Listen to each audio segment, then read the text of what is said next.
Hello everyone, welcome back to our YouTube channel English honours hub. I hope आप सब ठीक हैं। तो आज की वीडियो के अंदर हम सेम 4 का DSC 10 करने जा रहे हैं, जिसका नाम है अमेरिकन लिटरेचर। इसमें हम करेंगे आज चैप्टर बिलव, जिसको लिखा है टोनी मॉरिसन ने।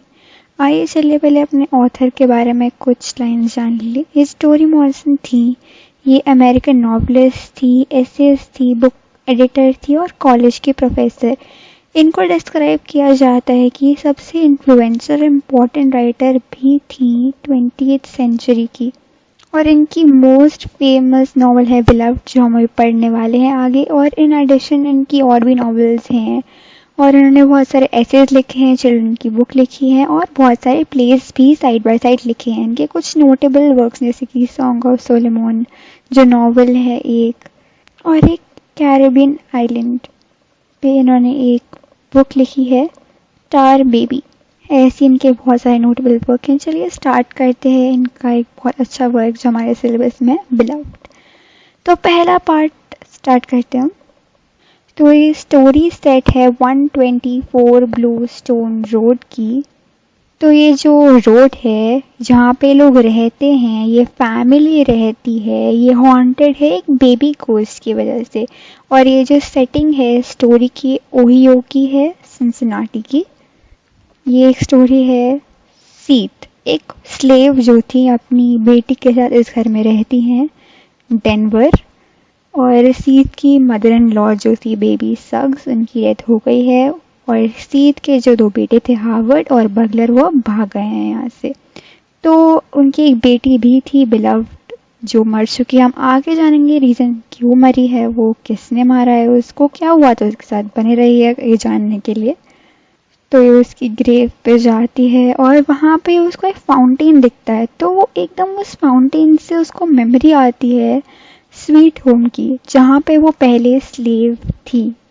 और अब उनको मिलता है अपना एक फॉर्मर स्लेव बॉय डी, जो उनका फेलो स्लेव था स्वीट होम पे। उन्होंने एक दूसरे को 18 ईयर्स से नहीं देखा है, जब से वो वहाँ से यहाँ पे भाग के आई है। इमीडिएटली जैसे वो आता है, एकदम ये जो बेबी गोस्ट है उसको डराने लगती है और उसे बाहर निकालने लगती है। देखते हैं आगे क्या होता है। तो यहाँ पे वो एक दूसरे से मेमोरी शेयर कर रहे हैं। वो बोलता है कि मैं लोगों को जानता हूँ वहाँ पे, बट मैं तुम्हारे हस्बैंड को भी, हेल था, उसको जानता हूँ। पॉल्टी एकदम शाउट करता है जैसे गोट उसको फिर से डराने आती है। सडनली वो भाग जाता है और एकदम जो डेनवर है वो सैड हो जाती है कि उसका कोई ना ब्रदर है ना कोई सिस्टर है। तो अब वो भी गोस्ट ही भाग गया, उसकी कंपनी नहीं है। सडनली जैसे वो अपने हस्बैंड का नाम सुनती है सी, तो वो एकदम बोलती है मैरिज उसके साथ। वो बोलती बस मुझे अपनी लाइफ याद है बेबी सक्स है जो मेरे बहुत काइंड थी। तो वो बोलती है जब मैं भागी थी, जब मैं प्रेग्नेंट थी डेनवर के साथ, जब वो स्वीट होम से बेसिकली अपनी कहानी बता रही हैं, वो वाइट गर्ल उन्होंने देखा था जिसका नाम है एमी डेनवर।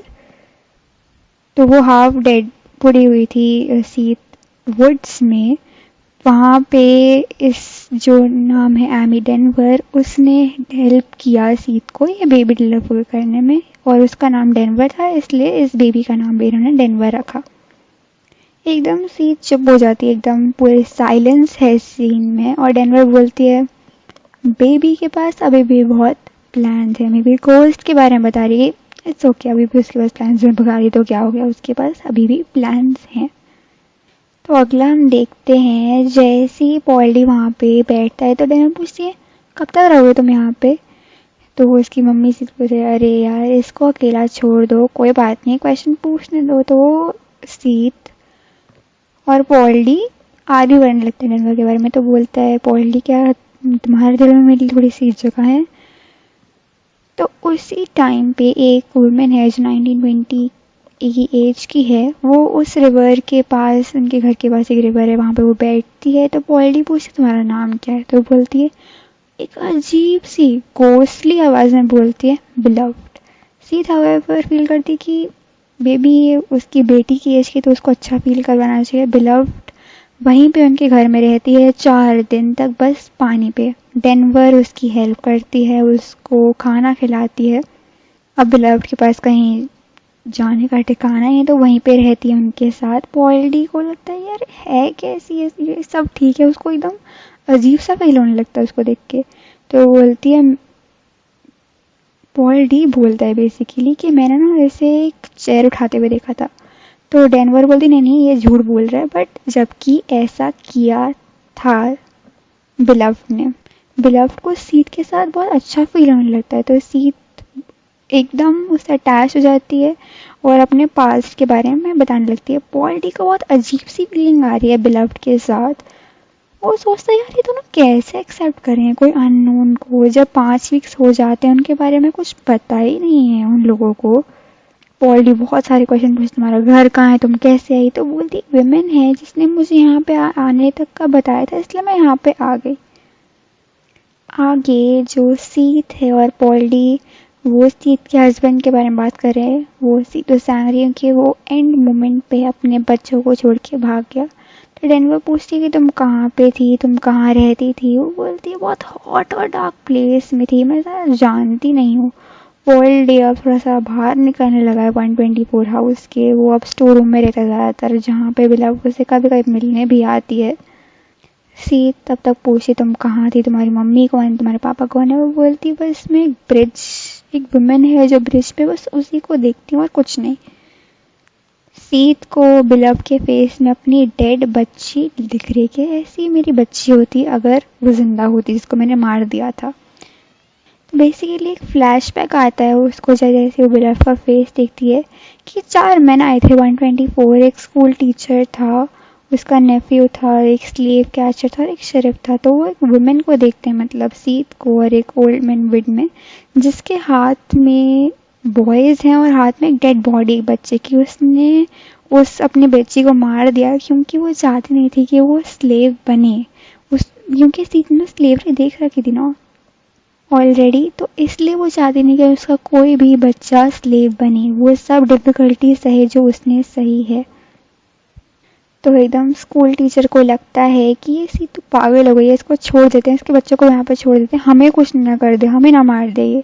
तो पॉल डी एक वर्कशॉप है या स्लॉटर हाउस है, वहाँ से वो पास हो रहा होता है। तो वहाँ पे एक स्टैम्पेड है जो सीत के पास्ट के बारे में बता रहा है कि इसने क्या किया था अपने बच्चों के साथ, और न्यूज़पेपर का वो एक आर्टिकल दिखाता है कि ये वुमेन्स तुम प्यार करने जा रहे हो, ध्यान रख लो। अब इधर रीडर्स को क्या देखने को हमें मिलता है कि क्या एक इंटेंस लव है मदर का जो एक स्लेवरी के वजह से रुइन हो गया कि वो अपने बच्चों को बचाने के लिए मार देती है। तो पॉल डी उससे पूछा तुमने क्यों मारा अपनी एक डॉटर को? तो उसने बोला कि मैंने तुम्हें पहले नहीं बताया क्योंकि मुझे लगा तो मैं तुम्हें खो दूंगी।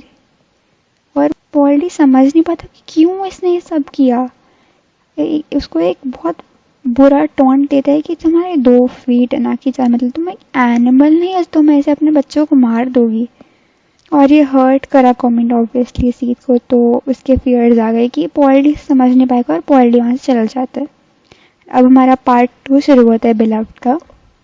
स्टैम्पेड को एकदम लगने लगता है मैंने कुछ गलत तो नहीं कर दिया, जो पॉल डी और सीत के बारे में चल रहा था तो मैंने इन दोनों का खराब तो नहीं कर दिया फ्यूचर। तो एकदम वो जाता है 124 में कि कुछ मैं अमेंड्स कर दूँ, समझा दूँ। तो एकदम उसको अजीब सी आवाज़ें आने लगती हैं घर के अंदर से, तो वो जाता है बाहर आता है तो एकदम देखता है बिलव्ड कुछ अजीब सी हरकतें कर रही होती है घर में। उसको ये समझ नहीं आई, एकदम वो वहाँ से भाग जाता है।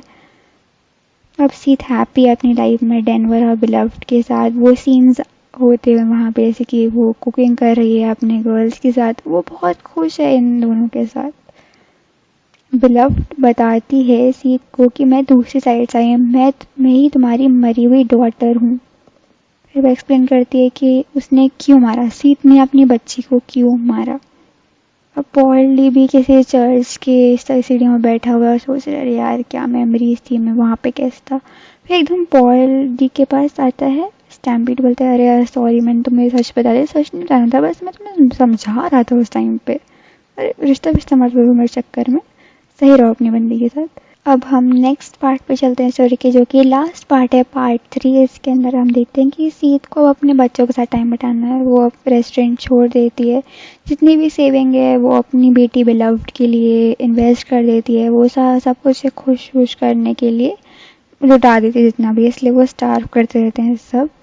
डेनवर को अकेला कर देती है सीत, क्योंकि उसको अपनी जो नहीं अभी भी बेटी आई है उसके साथ वक्त बिताना ऑब्वियसली।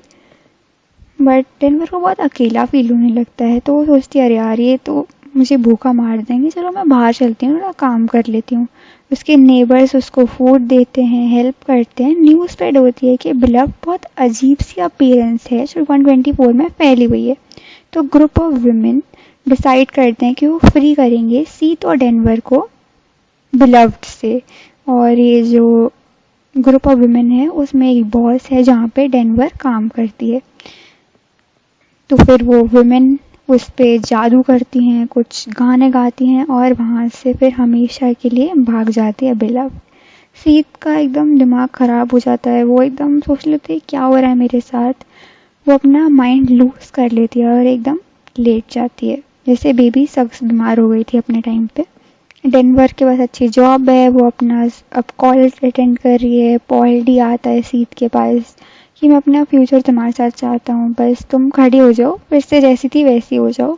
अब ये कम्युनिटी और मेंबर्स अब सब रिलीज हैं बिलव्ड से और सब अपनी बेटर लाइफ चाहते हैं और उसकी तरफ काम करने लगे हैं। आइए चलिए थीम्स देख लेते हैं, बहुत इंपॉर्टेंट आइडेंटिटी। मीन सी स्ट्रगल करती है अपनी आइडेंटिटी जो स्लेवरी से डिस्ट्रॉय हुई थी। यहाँ पे वो न्यू घर में अपना नया लाइफ बिताना चाहती है। गिल्ट, उसके अंदर गिल्ट है कि उसने अपनी डॉटर का मर्डर कर दिया। पास को बार बार पास याद आता रहता है अपनी प्रेजेंट लाइफ में। वही हॉरिफिक पेन्स उसको याद आते रहते हैं जो उसके साथ हुए थे। और यहाँ पे हमारा वीडियो ख़त्म होता है। वो आपको समझ में आया हो, और अगर समझ आया तो लाइक शेयर कमेंट सब्सक्राइब करते हुए ही जाना। और ये आपको PDF मिल जाएगा टेलीग्राम पे। Till then thanks for watching, bye bye. खत्म, bye bye, tata, good bye.